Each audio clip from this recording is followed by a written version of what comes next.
Pag-uusapan natin ang Biblia ulit? Alam nyo ba, kahit Pastor Kuno, walang alam sa Bible? Opo, wala talaga. At baka sasabihin nyo, mas magaling ba ako kaysa kanila?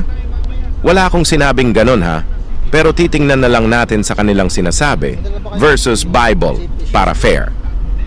Pag wala sa Biblia ang sinasabi nila, ano pa ba, disyu ngayon, pekeng pastor yon. Ginagamit lang ang Biblia para kumita ng pera, o di ba? Masakit yun pero yan ang totoo. Bakit? Sabi kasi ng isang kilalang born-again pastor na nasa Bulacan, hindi daw kailangan ang relihiyon. Ang kailangan lang daw relasyon sa Diyos. Yan ay isang harap-harapang panluloko. Dinadaya kayo, Mormons. Bakit sila may sariling libro na tinatawag na The Book of Mormons? Kasi hindi sila naniwala sa Bible. Sabi pa rin ng ibang pastor, si Pedro daw ang unang papa sa Roma at ibinitin ng patiwarik. Isang kalokohan pa rin. The claim is strong, but the evidence is very weak. Walang basehang biblical. Sariling claim lang. Muna diha. Kaya nararapat na magbasa din kayo ng Biblia para di kayo ma-scam.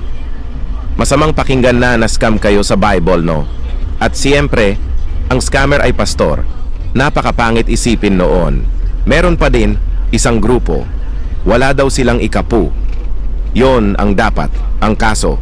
Pag nandun ka na sa kanila, miyembro ka na nila, babalatan kang buhay, para ka ring hinold up.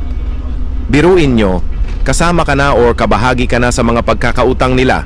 Mabuti kung piso lang ha, milyon-milyon yon. Mag-ingat sa relihiyon.